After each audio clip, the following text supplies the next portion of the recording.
আজকে কি কারণে এই সাংবাদিক সম্মেলন? আজকে মূলত আমরা বেলডাঙ্গা টু কন্ট্রাক্টর অ্যাসোসিয়েশনের যারা সদস্যবৃন্দ রয়েছে বা বেলডাঙ্গা টু কন্ট্রাক্টর এই কাজের ঠিকাদারি সংস্থার সঙ্গে যারা সরাসরি প্রত্যক্ষভাবে যুক্ত, সেই সমস্ত ঠিকাদারগণ আমাদের সম্মানীয় বিধায়ক রবিউল আলম চৌধুরী মহাশয়কে তারা লিখিত আকারে তারা জানিয়েছে যে তারা পঞ্চায়েতগুলোতে তারা কোনোভাবেই আমরা সোলারের লাইটের ক্ষেত্রে হোক বা ওয়াটার ট্রিটমেন্টের ক্ষেত্রে হোক তারা কোনোভাবেই পার্টিসিপেট করতে পারছে না। তাদের বক্তব্য একটা যে সেখানে এমন কিছু যেটা ওয়েস্ট বেঙ্গল গ্রাম পঞ্চায়েত টি প্রকিউরমেন্ট যে ম্যানুয়াল যে আইন রয়েছে সে আইন বিরোধী সম্পূর্ণভাবে সেখানে ক্রাইটেরিয়া অ্যাড করা হচ্ছে এবং যে ক্রাইটেরিয়া সম্পূর্ণভাবে সংবিধান বিরোধী, সম্পূর্ণভাবে রাজ্য সরকারের যে টেন্ডার যে গাইডলাইন রয়েছে সেই গাইডলাইনের বিরোধী। সেই টেন্ডার সেখানে এমনভাবে ক্রাইটেরিয়া মেনশন করা হচ্ছে, সেই ক্রাইটেরিয়া মেনশন করার জন্য সেখানকার লোকাল কন্ট্রাক্টররা কোনোভাবেই এই সমস্ত কাজে পার্টিসিপেট করতে পারছে না। আমরা দেখতে পাচ্ছি রামপাড়া 1-এর ক্ষেত্রে, রামপাড়া 2-এর ক্ষেত্রে, দাঁতপুরের ক্ষেত্রে এবং কাশীপুর এবং আন্দুলবেড়িয়া 2-এর ক্ষেত্রে, এই 5টি পঞ্চায়েতের ক্ষেত্রে আমরা লক্ষ্য করছি যে সেখানকার এনএসরা এবং কিছু কিছু এক্সিকিউটিভ অ্যাসিস্ট্যান্ট তাদেরকে সহযোগিতা করছে। বাইরের একটা নির্দিষ্ট এজেন্সিকে তারা একটা মোটা অর্থের বিনিময়ে এবং মোটা কমিশনের বিনিময়ে তারা সেই ক্রাইটেরিয়াকে, সেই আইন বিরোধী ক্রাইটেরিয়াকে, যেটা ওয়েস্ট বেঙ্গল টি গ্রাম পঞ্চায়েত টি প্রকিউরমেন্ট যে ম্যানুয়াল যে সিস্টেম রয়েছে সেই আইনকে লঙ্ঘন করে তারা এমন ক্রাইটেরিয়া অ্যাড করছে সেই নির্দিষ্ট একটা এজেন্সিকে পাইয়ে দেওয়ার জন্য। আমরা তার তীব্র প্রতিবাদ জানাই এবং মাননীয় বিধায়ক সাহেব সম্পূর্ণভাবে জানিয়েছে যে রেজিনগর বিধানসভায় তিনি কোনো রকম দুর্নীতি বা অস্বচ্ছতা কোনোভাবেই তিনি বরদাস্ত করবেন না। তাই বিধায়ক সাহেব আমাদেরকে নির্দেশ দিয়েছেন যে এই বিষয়টি আমরা জেলা শাসককে জানিয়েছি, ডিপিআরডিও সাহেবকে জানিয়েছি, এসডিও সাহেবকে জানিয়েছি, এডিএম জেডপি সাহেবকে জানিয়েছি। আমরা লাস্ট পর্যন্ত আমি শুক্রবারে বিডিও সাহেবকেও জানিয়েছি। বিডিও সাহেবও এই বিষয়টা নিয়ে চরম মর্মাহত। তিনি বারবার এনএসদেরকে বলা সত্ত্বেও এনএসরা কিন্তু কর্ণপাত করছে না। গত শুক্রবার কলকাতা গিয়েছিলাম। পিএনআরডির যিনি পঞ্চায়েত অ্যান্ড রুরাল ডেভেলপমেন্টের মন্ত্রী রয়েছেন সম্মানীয় প্রদীপ মজুমদার মহাশয়ের সঙ্গে আমার কথা হয়েছে এবং বিস্তারিতভাবে তিনাকে আমি 5টা পঞ্চায়েত সম্পর্কে সমস্ত তথ্য আমি তুলে দিয়েছি এবং তিনি আমাকে আশ্বস্ত করেছেন যে আগামী 20 দিনের মধ্যে আমি রাজ্য থেকে ডেলিগেশন টিম পাঠাবো এই 5টি পঞ্চায়েতে এবং শুধুমাত্র আমাদের এই টেন্ডার নিয়ে নয় এবং এখানে ম্যানুয়ালি টেন্ডার করা হচ্ছে, সেই ম্যানুয়ালি টেন্ডারের কপি কোথাও সার্ভ করা হচ্ছে না। সেখানেও আমরা দেখতে পাচ্ছি 2-3টে এজেন্সিকে নির্দিষ্টভাবে পাইয়ে দেওয়া হচ্ছে কাজ, তার বিনিময়ে মোটা অঙ্কের অর্থ এই এনএস এবং এক্সিকিউটিভ অ্যাসিস্ট্যান্টরা এখান থেকে তারা কামিয়ে নিয়ে চলে যাচ্ছে।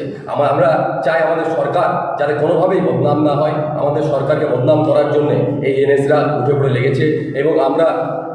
আপাতত ডিএম লেভেলে কমপ্লেন করেছি এবং আমাদেরকে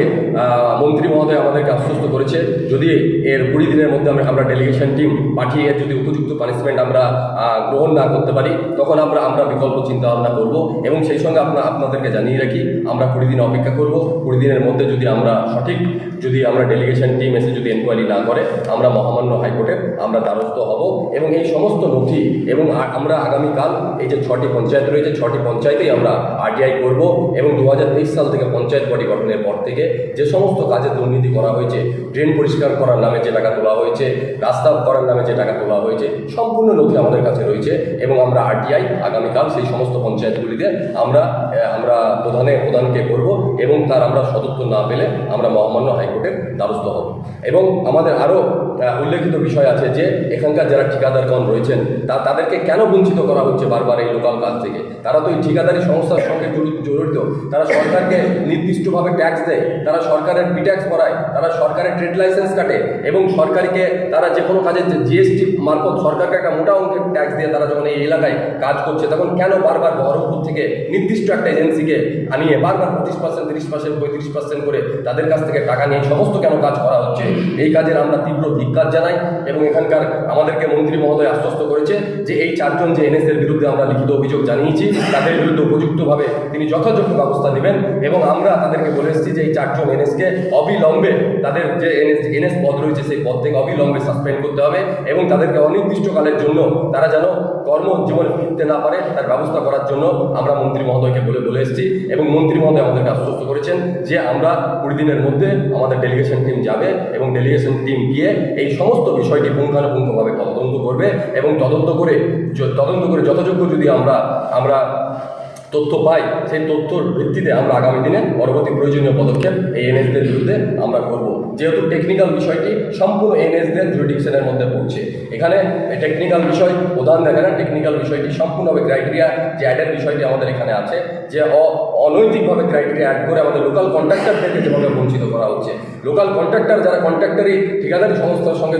যুক্ত হয়ে তাদের সংসার চালাচ্ছে, কেন তাদেরকে বেলডাঙ্গা টুয়ে বঞ্চিত করা হবে? কেন নির্দিষ্ট একটা এজেন্সিকে বহরমপুর থেকে বারবার এনে তাদেরকে একটা নির্দিষ্ট ক্রাইটেরিয়া অ্যাড করে কেন কোন সাহসে এই কাজ করা হবে? এবং আমাদের সরকারকে বদনাম করার জন্য, আমাদের সরকারকে কলুষিত করার জন্য, আমাদের সরকারকে দুর্নাম করার জন্য এই 4খানা এনএস রামপাড়া 1, 2 এবং দাঁতপুর এবং কাশীপুর এবং সেই সঙ্গে আন্দুলবেড়িয়া 2 এই 5 জন এনএস ওতপ্রোতভাবে যুক্ত হয়েছে। এরা সরকারকে সম্পূর্ণভাবে বদনাম করার জন্য তারা উঠে পড়ে লেগেছে এবং আমরা কোনোভাবেই আমরা বেঁচে থাকতে, আমাদের শরীরে এক বিন্দু রক্ত থাকতে আমরা কোনোভাবেই আমাদের যে তৃণমূল কংগ্রেসের সরকার, মুখ্যমন্ত্রী মমতা ব্যানার্জি যেভাবে তিনি উন্নয়নের কর্মকাণ্ড যেভাবে একের পর এক ঘটিয়ে চলেছেন, আমরা কোনোভাবেই এই জিনিস আমরা আগামী দিনে বরদাস্ত করবো না। এবং আমরা সেটা মন্ত্রী মহোদয়ের কাছে বসে আমরা সমস্ত জিনিসটি তাকে সমস্ত তথ্য তুলে ধরেছি এবং আমাদের কিছু কন্ট্রাক্টর ঠিকাদারগণ রয়েছেন, তারাও কিছু বিস্তারিত বলবেন। আমাদের যেনারা বেলডাঙ্গা 2 এর ঠিকাদার রয়েছে তেনাকে বলবো, আর তিনি বলুক টোটাল বিষয়টি তাদের সঙ্গে কী কী ঘটেছে।